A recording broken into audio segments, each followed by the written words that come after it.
Hey, Night Owl, get ready for a captivating dive into the rather wild lives of the Vikings. If you're in the mood for a chill yet thought-provoking story to help you drift off, you're in the right spot. Before we jump into our time travel, I'd love to know where you're tuning in from. And if you've caught the Netflix series Vikings, drop a comment. And if you enjoy this kind of relaxing, educational content, smash that subscribe button so you never miss an episode. All right, let's set the scene. Imagine a land in Scandinavia where adventure awaits. Long before the rise of cities, before the age of great empires and exploration, there was a land untouched by the hands of kings and emperors. A realm not shaped by marble palaces or golden thrones, but by ice, stone, and wind. This land, far in the north, stretched across jagged coastlines, deep fjords, silent forests, and snow-covered plains. It was here, in the heart of Scandinavia, that the Viking spirit was born. The cold northern lands were not kind. Winters lasted many months, sometimes half the year, and when the sun disappeared, it was not uncommon for entire days to pass in twilight or darkness. The wind howled like wolves, and the snow fell in sheets that blanketed the world in silence. Food had to be preserved carefully. Fires kept burning, and homes fortified against the cold. But it was also a land of great beauty, of stars that glittered in the black sky like frozen fire, of auroras that danced across the heavens, of forests thick with pine and birch, and seas alive with fish and whales. In this land, survival was not guaranteed. It was earned. Viking children were born into wooden longhouses built low to the ground, their roofs covered in sod for insulation. These homes were heated by a single hearth in the center, and the smoke from the fire would rise through a hole in the ceiling. Inside, families huddled together. They slept on benches or straw mats covered in animal pelts. Chickens sometimes roamed the floor, and the scent of smoked and salted fish was ever present. Life kicked off in the simplest way imaginable. Picture this. A newborn, fresh from the world, gets a splash of cold water, lifted to the heavens, and given a name that honors an ancestor or a legendary feat. From that moment, their adventure unfolds, a wild ride through the ups and downs of Norse life, filled with fierce battles, deep friendships, and the relentless pursuit of honor. Each twist and turn shapes who they become, right? It's like every challenge they face adds a new thread to the rich tapestry of their story. In these cold lands, time was not measured by clocks or dates, but by the natural world. The first snow marked the beginning of winter. The return of the sun above the horizon in spring signaled hope and renewal. The thaw of ice meant the rivers could carry ships again. Seasons were everything. They shaped every task, every feast, every prayer to the gods. In the spring and summer, the land awakened. Men would take to the seas or the fields. They would hunt deer in the woods or whales near the coast. Women would tend to gardens, weave cloth, and care for children. Children helped wherever they could, carrying water, herding animals, gathering wood. Every person had a purpose, and each purpose was sacred. The Norse people did not have castles or cathedrals. Their monuments were simpler, cairns built to mark a grave, carvings of animals and gods etched into stone, runnestones standing tall in open fields. These stones told stories of families, of victories, of loss. The land itself was their book, and they read it with reverence. Their world was alive with sound, the crackle of fire, the rush of rivers, and the creak of wood under the weight of heavy snow. But it was also filled with silence, deep, ancient silence, like the earth taking a breath. In that stillness, they discovered strength, a quiet resilience that fueled their spirit. Through hardship, they found pride, you know. It was like each challenge they faced only made them tougher, binding them together as a community. They learned to appreciate the little things, like the warmth of a shared fire, or the laughter echoing through the trees. That's where their true power lay, in the connection to each other and the land. The Norse believed that the gods were always watching, always listening, not from far-off heavens, but from the forests, the seas, the sky above. Thor's hammer rumbled in thunder. Odin's eye watched from the stars. Freya's tears fell as morning dew. They lived with their gods, not above them. And in the darkest nights, when the cold was sharp and sleep came slow, they would gather by the hearth. Elders would tell stories of great ships that crossed the unknown sea, of warriors who fought for honor and died with smiles, of gods who wrestled with giants and whispered secrets in dreams. Kids sat there, eyes wide open, soaking it all in. Parents nodded along, lost in their own childhood memories, hearing those same stories again. These weren't just tales. They were pieces of who we are, the heartbeat of our culture. Born in the cold northern lands means stepping into a life of grit and grace. It's a place where the stunning beauty of snow-covered mountains meets the harshness of icy winds. Every single day is a challenge, and you've got to earn your keep, right? But with each breath you take, there's this deep sense of purpose, like you're part of something bigger. Just think about the way people come together around a fire, sharing stories and warmth, turning that struggle into something meaningful. It's all about resilience, you know. This wasn't just some random spot on the map. Nope, this was where legends were born, right at the edge of the known world. Picture it, snow and stone, fire and frost. This is where the Viking saga kicked off. How cool is that? This is where your journey kicks off snuggled in furs, beneath a breathtaking sky filled with countless stars, in the serene stillness of the north. It's that kind of silence that really speaks volumes, you know. The flickering firelight not only warms you up, but also hints at the first spark of a story just waiting to unfold. Picture yourself there, feeling the cool breeze, hearing the crackle of the fire, and sensing the thrill of adventure in the air.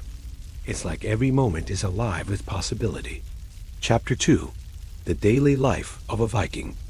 Dawn came quietly in the Viking lands. Before the first rays of sunlight touched the hills and forests, the village stirred. A rooster crowed, faint beneath the howling wind.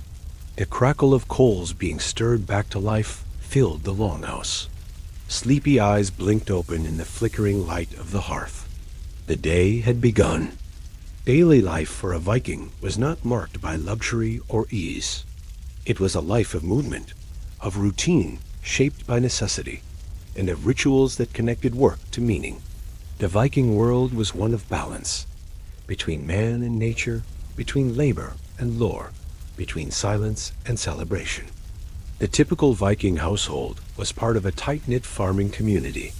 Most people were bondi-free farmers who worked their own land.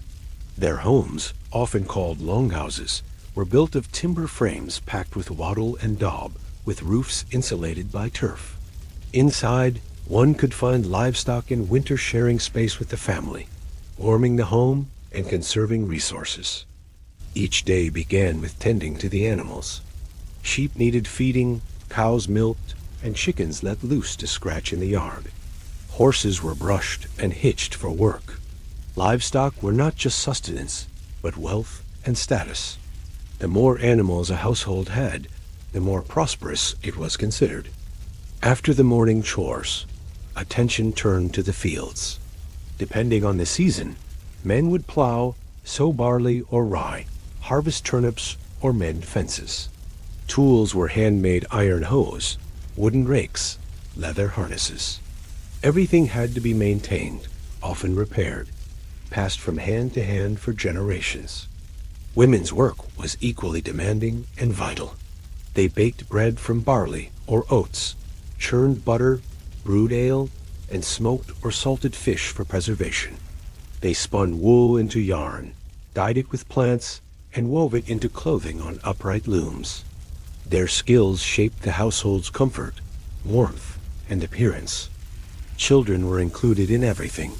From the time they could walk, they were assigned simple tasks gathering firewood, chasing stray sheep, or helping stir the stew pot. Learning was not done in classrooms, but in action. Boys followed their fathers into the fields and onto fishing boats. Girls mirrored their mothers at the loom and around the hearth. There were no spectators in Viking life. Meals were modest but hearty. Breakfast was often leftovers, porridge, or bread, perhaps a piece of smoked herring. Lunch might be stew, cooked in a large iron pot suspended over the fire, flavored with root vegetables and herbs. Dinner was communal. Families gathered around the hearth, bowls in hand, eating with wooden spoons and drinking mead or sour milk. Conversation was sparse but comforting. Evenings were when the pace of life slowed.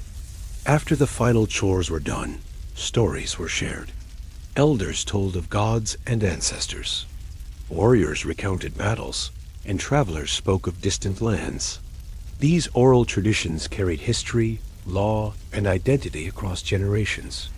In a world without writing for the common folk, memory was sacred. The seasons dictated life's rhythm. Spring was for planting, and celebration lots were held to honor the gods and seek blessings. Summer brought long days of work, haymaking, and voyages. Autumn was harvest and preparation, salting meat, drying fish, storing grain. Winter was hardest of all. Days were short, nights long. Snow blocked paths. Isolation crept in. But it was also a time of reflection, craftwork, and family. The Vikings were resourceful. Soap was made from ash and animal fat. Shoes were stitched from hide. Lanterns were carved from horn. Almost nothing was wasted. A single tree could become a boat, a door, a bowl, and firewood. Bones became needles, combs, and tools. Fish skin was sewn into waterproof clothing. This creativity was not just survival, it was culture. Despite their image as warriors, most Vikings did not fight. They farmed, fished, herded, and built. They were blacksmiths, shipwrights, and merchants. Only a small portion took part in raids or battles, but all shared a worldview that prized courage, honor, and strength. Even the farmer was expected to defend his land if needed. Religion was woven into the day. Before meals, hands were lifted in silent thanks to the gods. Before journeys, travelers touched their amulets, small Thor's hammers, or rune-inscribed stones. Offerings were left at sacred trees or springs. Faith was not a separate act, it lived in every gesture. Justice, too, was communal. Disputes were settled at the Thing, a local assembly where free men debated and judged. Reputation mattered deeply. A man known for honesty and strength could rise in standing. One who shamed his family could be outlawed, stripped of protection, and cast out. Social order was maintained not by police, but by kinship and custom. Even music and art had their place. Simple flutes, lyres, and drums echoed in feast halls. Carvings adorned everything, from combs to ship prows. Patterns in jewelry reflected not just beauty, but meaning interlaced knots for eternity, dragons for power, suns for guidance. And in all of this work, belief, celebration, there was a constant undercurrent of respect for nature. Storms were watched with awe, rivers treated with care, animals honored in sacrifice. The Vikings did not see themselves as masters of the world, but as its students and servants. So when you imagine the Viking life, do not only see the axe or the sail, see the hands kneading bread at dawn, the child carving runes into wood by firelight, the old man walking the field, remembering the stories of his youth. This was their world hard, yes, but filled with dignity and meaning. And as sleep drapes over their village, smoke curling from chimney holes into the cold air, imagine the hush, the quiet after a long day, the flicker of the last fire, and know that in this simple, ancient rhythm, there was peace. This, too, is the Viking way. Chapter 3. Gods Among Mortals. Chapter 3. Viking Childhood and Coming of Age in the Viking World. Childhood was both a time of innocence and swift responsibility. Unlike the modern image of carefree youth, Norse children stepped into the rhythm of life early. The community was their classroom, the land their teacher, and every adult a mentor. A child born in a Viking longhouse entered a world shaped by firelight and fierce love. Midwives helped with birth, whispering blessings to the gods as the newborn cried for the first time. The child was then sprinkled with water, a sacred gesture called Vatni Asa, which served as both a welcome and a protection. A name was given, often in memory of an ancestor, a hero, or an omen. Naming held power. It was believed that a name could shape fate, carry the spirit of the past into the future. A boy named Eirik might be expected to have the boldness of his namesake. A girl named Freydis might inherit the stubborn courage of the shield maiden whose name she bore. The early years were spent in the longhouse, near the warmth of the hearth. Mothers, grandmothers, and older siblings were the first teachers. Babies were swaddled in wool, lulled to sleep by the hum of looms and the crackle of firewood. They learned to walk on dirt floors and speak amid tales of gods and monsters. By the age of 3 or 4, children were already given small tasks, feeding chickens, fetching water, helping sort fish.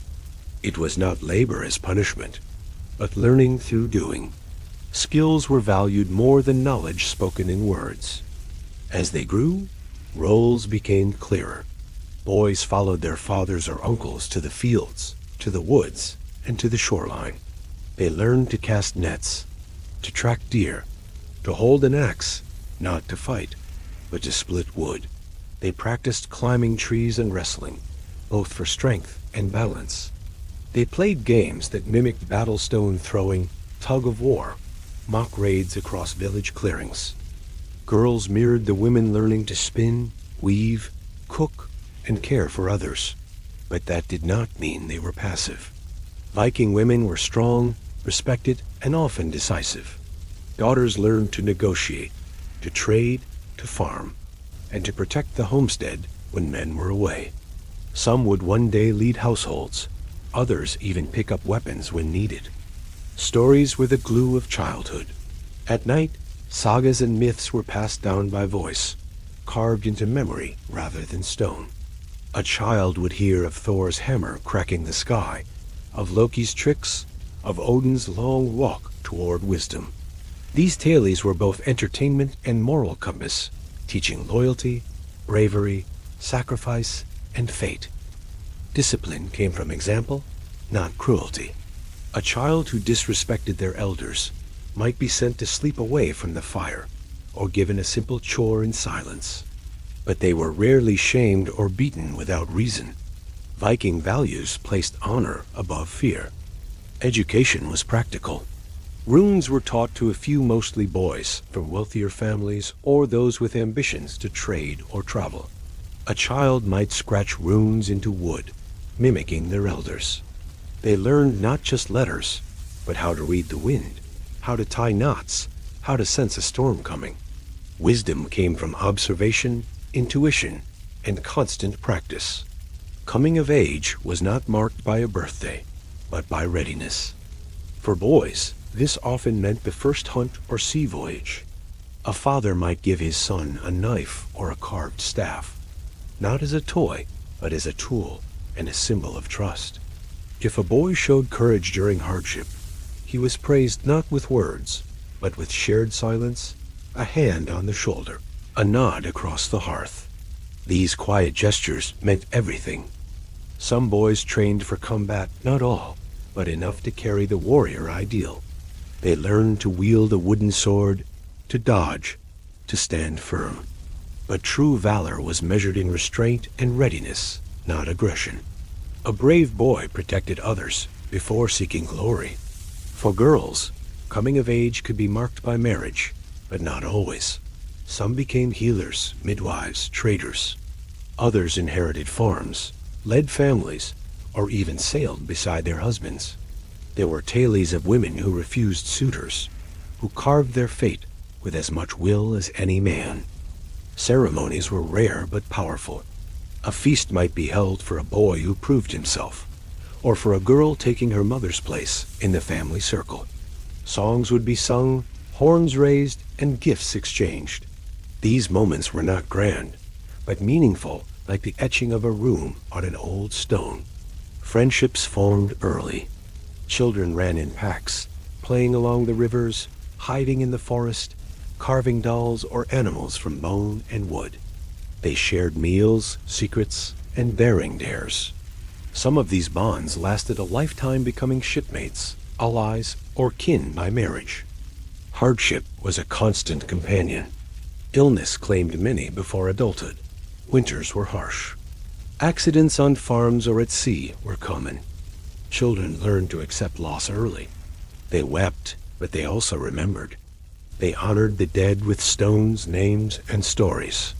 Through it all, childhood in the Viking world was a mixture of simplicity and depth. There were no schools, but there was deep learning. No formal rites, but profound transformation. No clear path, but many choices and the freedom to walk them with courage. And when night fell, the young lay beside their kin under woven blankets, the fire casting shadows on the rafters. They whispered dreams of voyages, of battles, of hidden gods. And as sleep crept over them, they held their futures close, uncertain, yet full of promise. Because in the north, every child was born of frost and fire, and in each heartbeat a saga waited to unfold. In the hearts of the Norse, the warrior spirit was not confined to battlefields or the clang of steel against steel.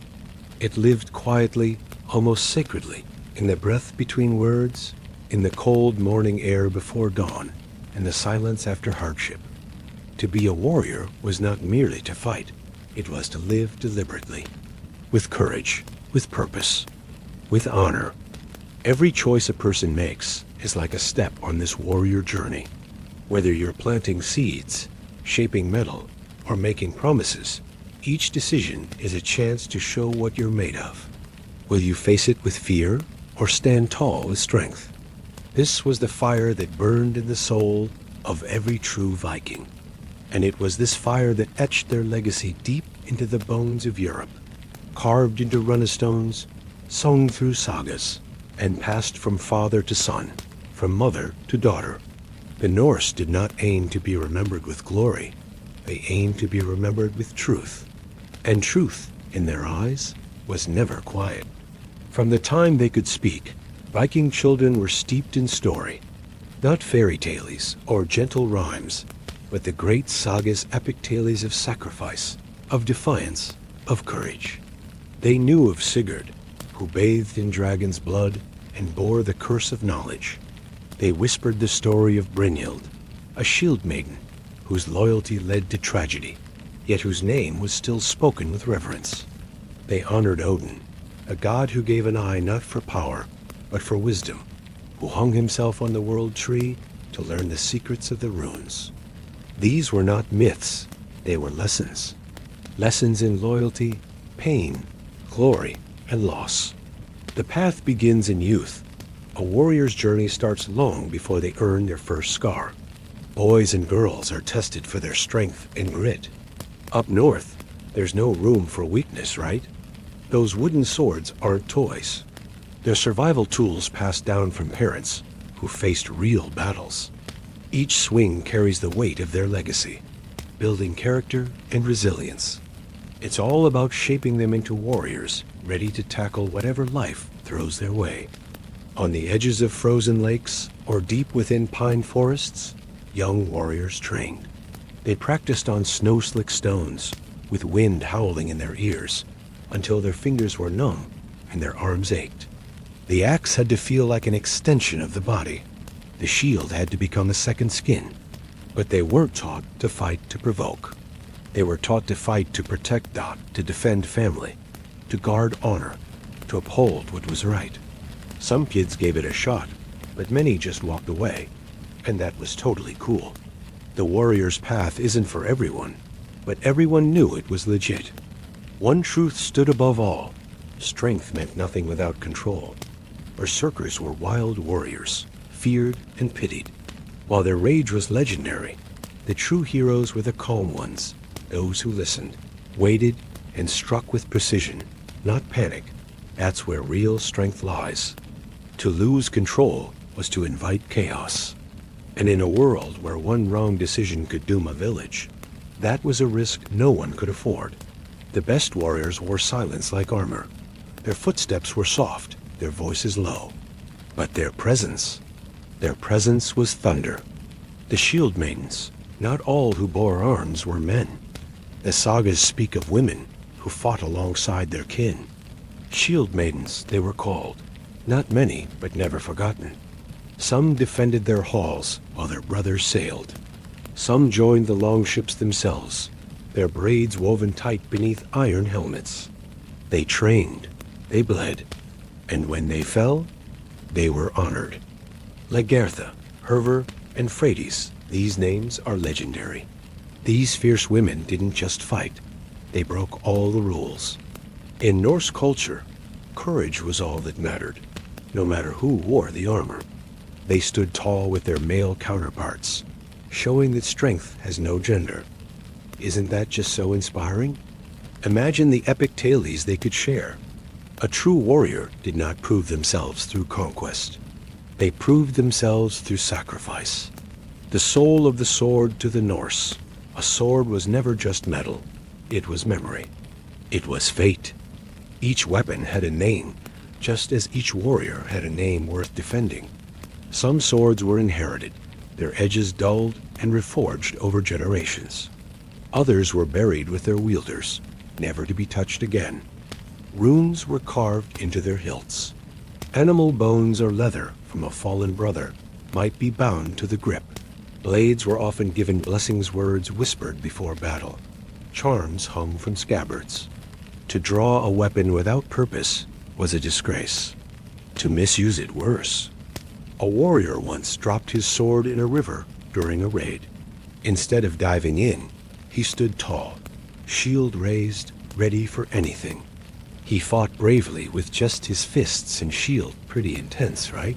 But he eventually fell. Later, they found his sword, untouched and loyal, resting with him in his grave.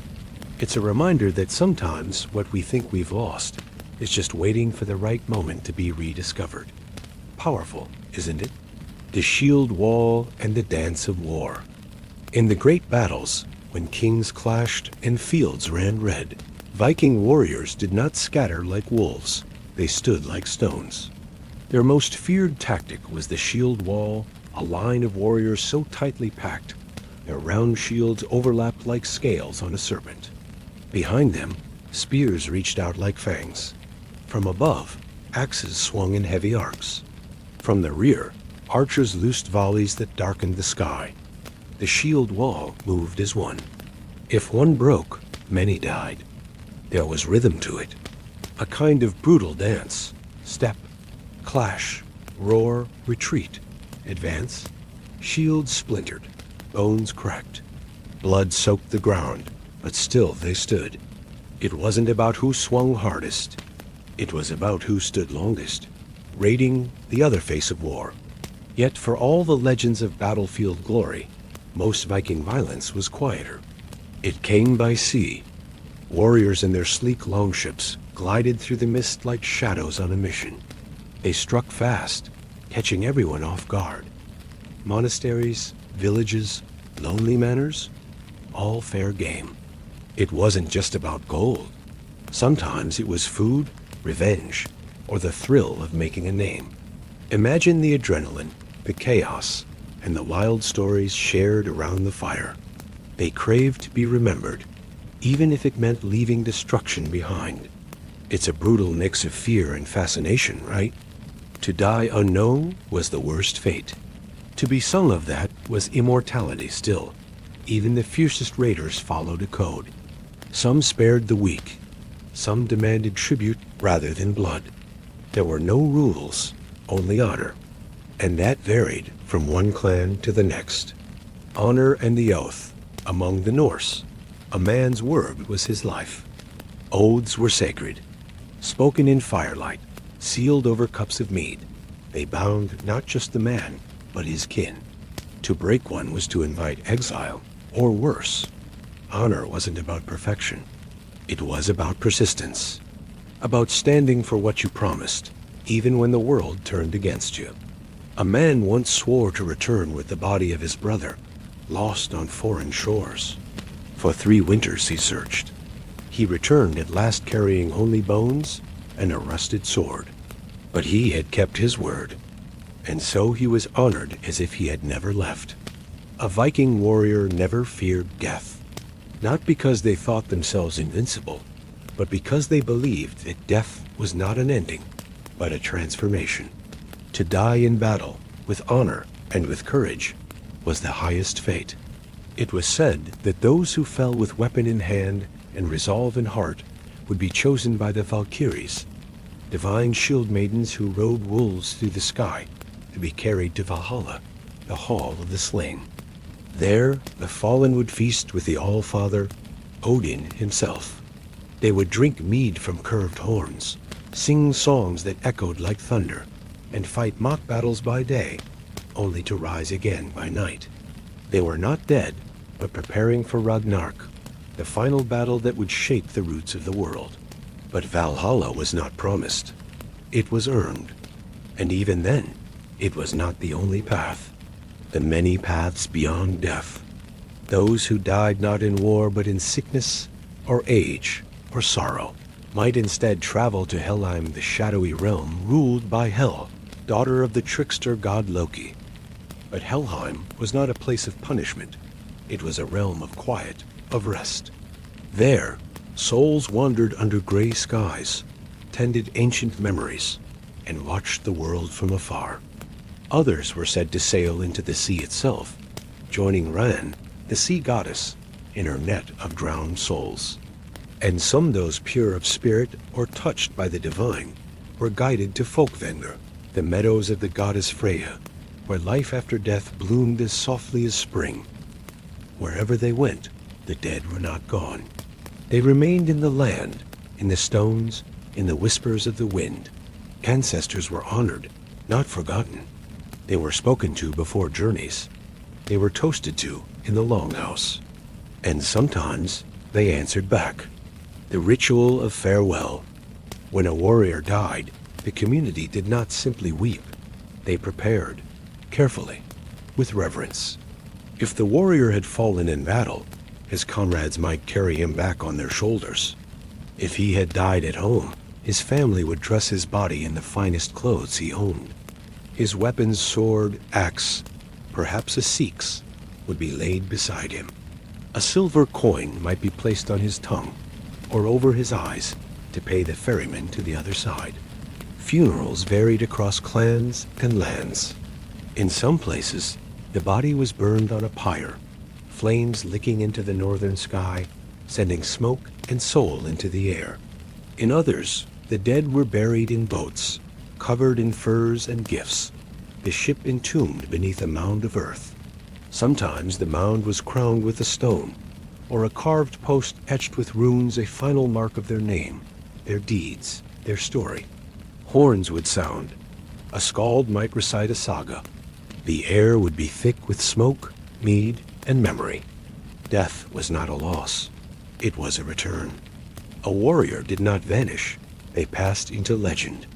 The quiet strength despite all this grandeur. It was not only in great acts that Viking strength was found.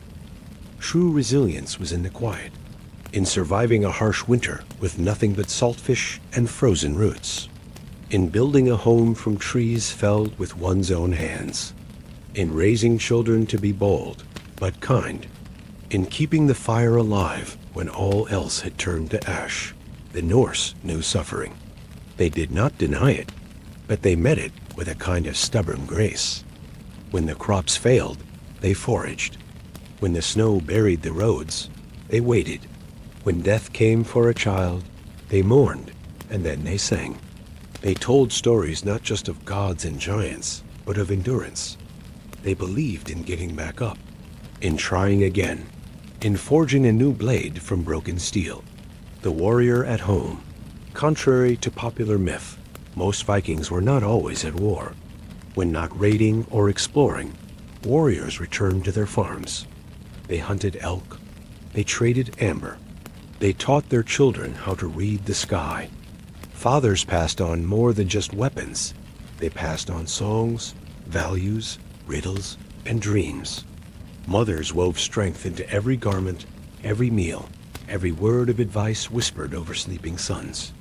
Even the hardest warrior had a soft place off in the hearth, where warmth, family, and old stories lived.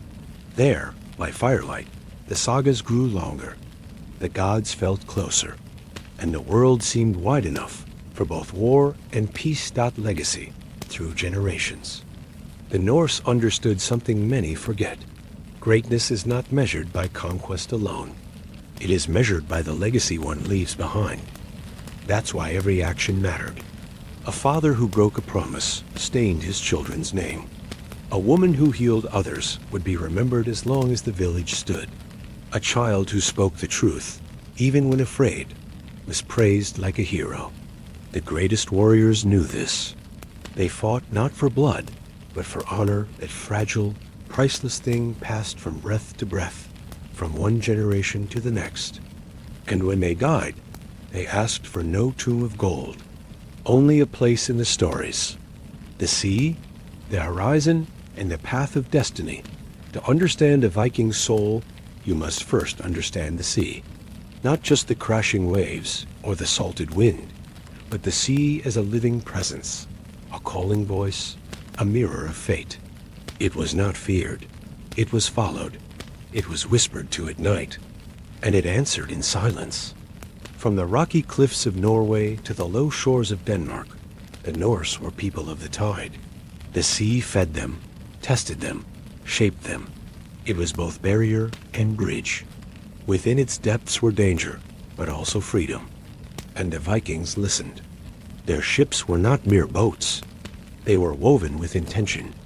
Longships, slim, sleek, carved from oak, were the pride of the fjords. Every rib, every plank, had a purpose. With shallow hulls and strong keels, they could glide across open ocean or slip into narrow rivers where no others dared go. Their sails caught the wind like wings, and their oars moved like the arms of gods. At the prow, always a face, a dragon, a serpent, a beast with eyes wide to scare spirits or welcome fate. Painted bright, polished to gleam under moonlight, the prow was the first thing to touch new land. Some men kissed it before setting sail.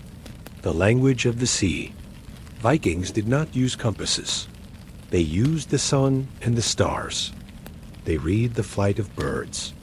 The smell of the salt told them where they were. The way waves broke against the hull told them where land might hide. They felt the current with bare hands, tasted the wind, and knew when storms were near before the sky even turned. It was not magic. It was memory. Fathers taught sons. Captains spoke in low voices around fire pits. Look for the low clouds, they would say. Listen to the gulls. When the sea is glassy and the air too still, prepare. Some say they used sunstones crystals that caught hidden light to find the sun on cloudy days. They had no charts, but they had stories. And stories, to the Norse, were stronger than maps. Pushing beyond the edge, the Norse were not content to stay. Their land was fierce beautiful, yes, but harsh. The winters long, the soil thin, the mountains tall. So they looked outward, not with desperation, but with hope. In the 8th and 9th centuries, longships sailed west, not to destroy, but to discover. First came the Faroe Islands, scattered like broken teeth across the northern sea. Then Iceland, with its black sands and smoking earth. And still they went. Greenland loomed on the horizon, a land more ice than green, but they tried. And then a name whispered through longhouses. Vinland, a place of trees, wild grapes, rich earth. A Norseman named Leif Erikson had found it. Some say he built a home there, where the sun set later and the air smelled of pine. Today, we call it North America. The Vikings were there nearly 500 years before Columbus, but they did not stay. The world was not yet ready. Or perhaps they were not. Still, they had proven something. The horizon was not the end. It was the beginning. explorers of east and west. To the east, they followed rivers long, winding veins of water that led them deep into the heart of foreign lands. Through what is now Russia, they reached the Black Sea and even the Caspian. In glittering Constantinople Miklagard, they called it. They saw things they could not have imagined. Silk, gold domes, fire that floated on water. Some became mercenaries. Others became legends.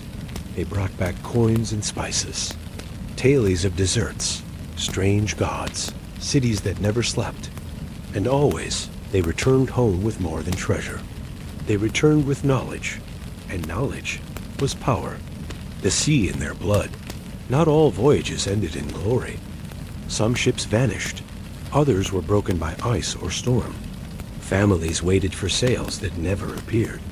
And yet, the Norse did not stop, because to live without journeying was to live only half a life. Some Viking women sailed too, not just shield maidens, but wives and daughters, carrying children on their laps, bundles of flax, and bread in their arms. Where their ships landed, farms grew, temples rose, songs changed, and with each journey, the Norse became more than warriors. They became something older, something eternal, the spirit of the horizon.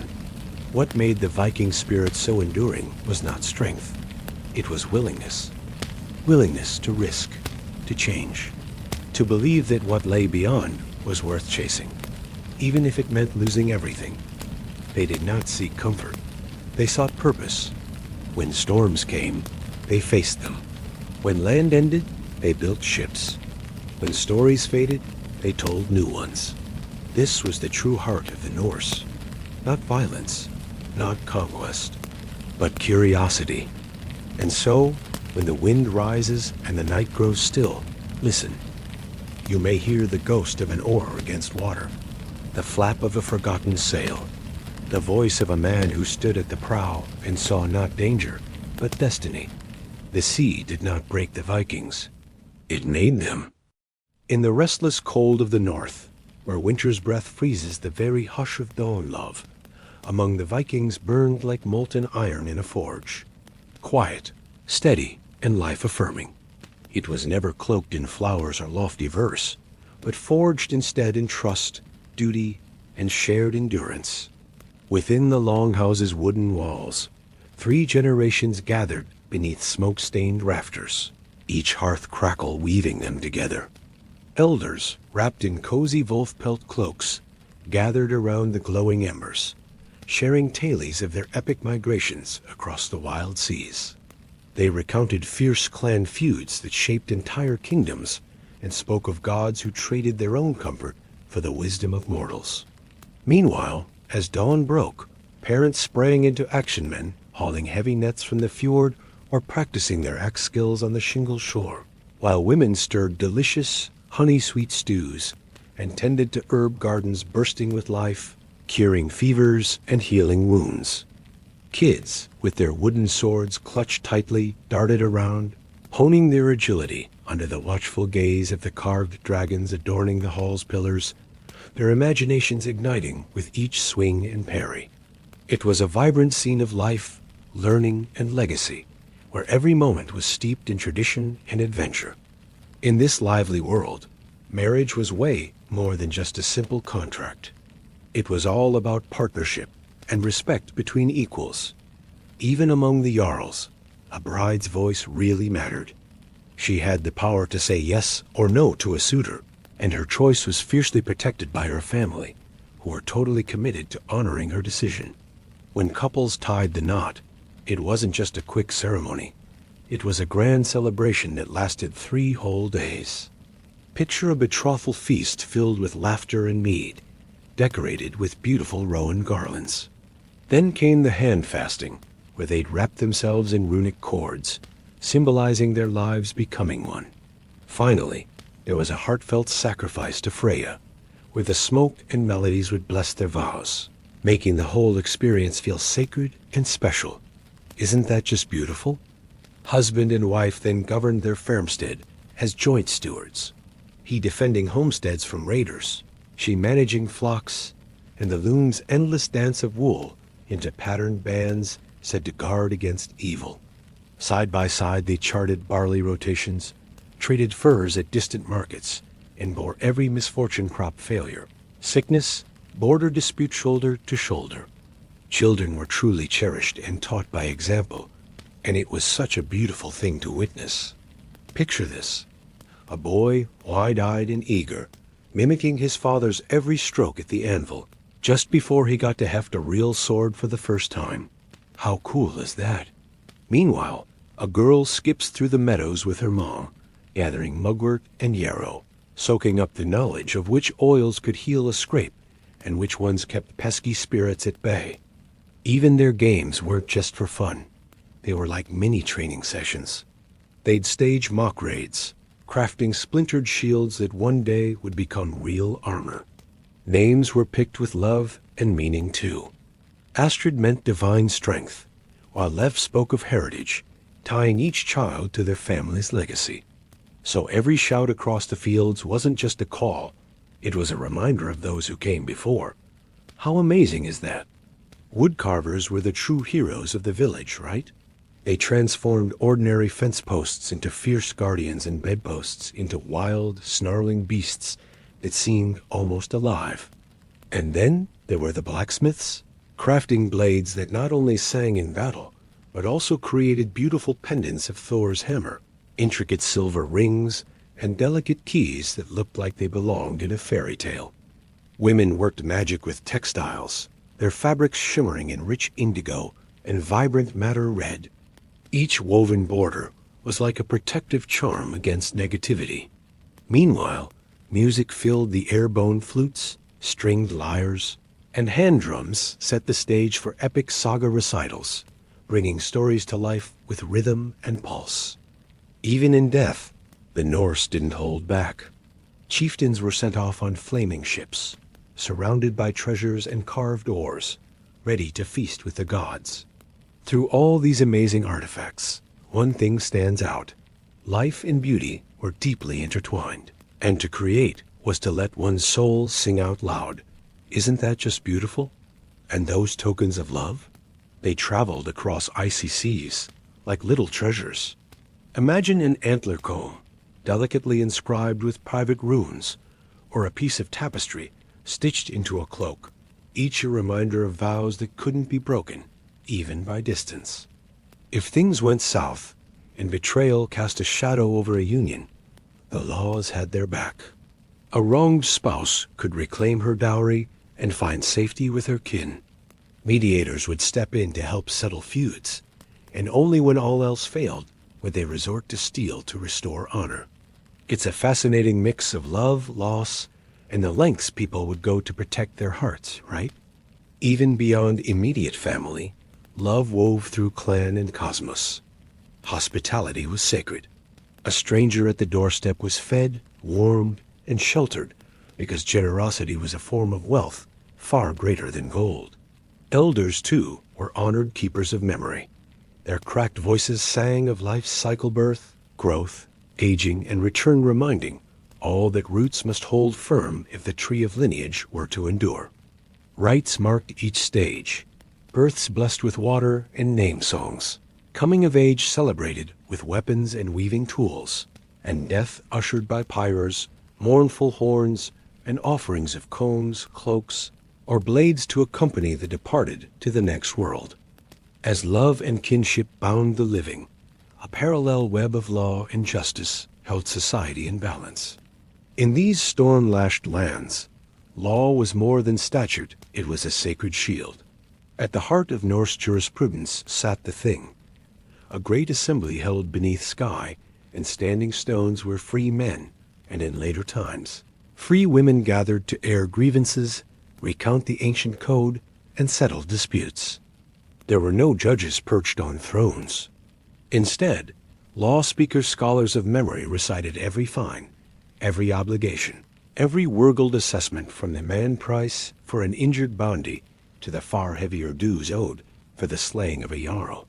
Theft, slander, and bloodshed were named aloud, evidence presented, and the community determined restitution or exile.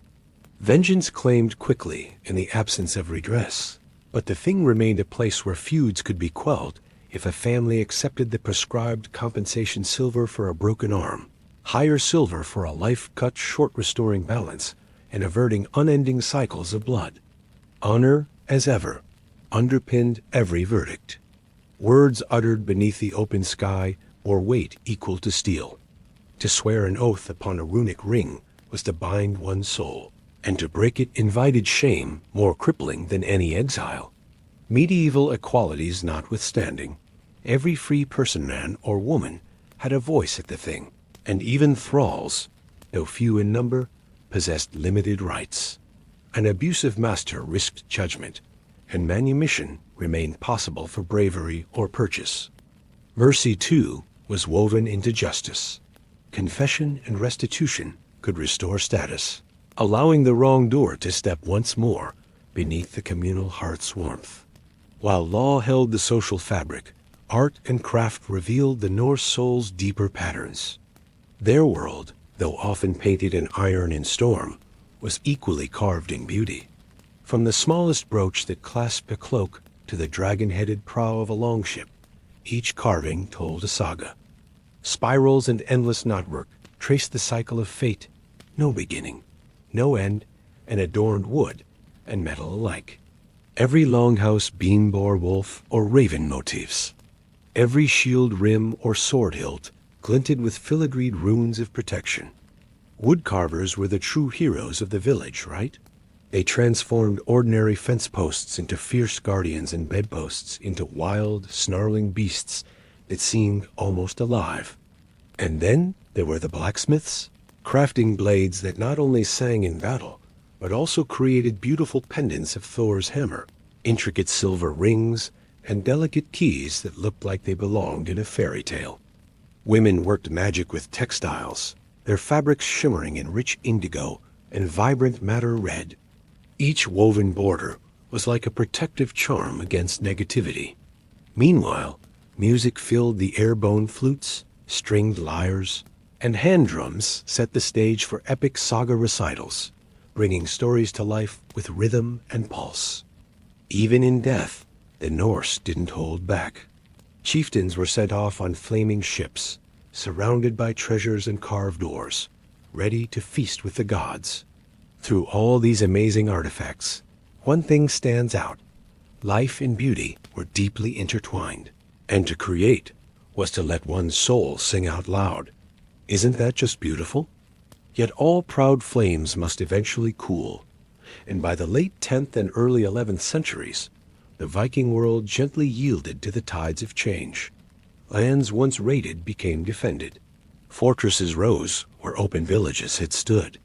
Raiding longships gave way to merchant cogs, and many Norse warriors settled among the peoples they had once plundered. Dublin's halls echoed with Norse Gaelic laughter. Normandy, literally the land of the Northmen, flourished under Viking dukes. Along the eastern rivers, Varangians built city-states that would become the heart of early Russia. Then came the cross.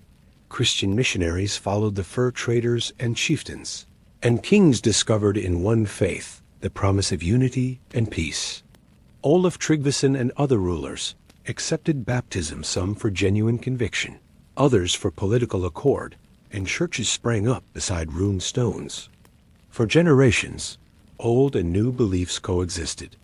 A man might raise a cup to Christ and another to Thor, as if reconciliation of two worlds brought added protection.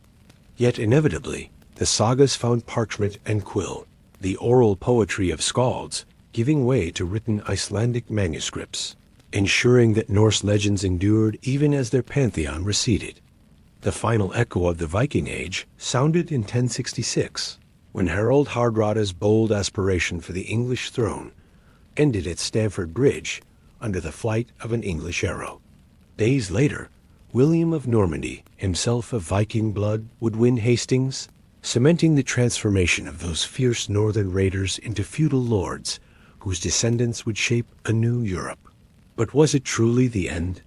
Their blood flowed on in place names like By and Thorpe across England, in the fair hair and blue eyes of northern Europe, in the sagas kept by monks in candlelit cloisters. Their ships may rest in silent coves, and their runestone may gather moss. But beneath every northern star, the Norse spirit stirs still in every tale of courage, every oath kept in the hush before dawn, every hearthfire that crackles against the winter night. Thus, the Viking Age did not die in conflagration, but transformed into legend and ember glimmering in memory, waiting for each new voice brave enough to tell its timeless story.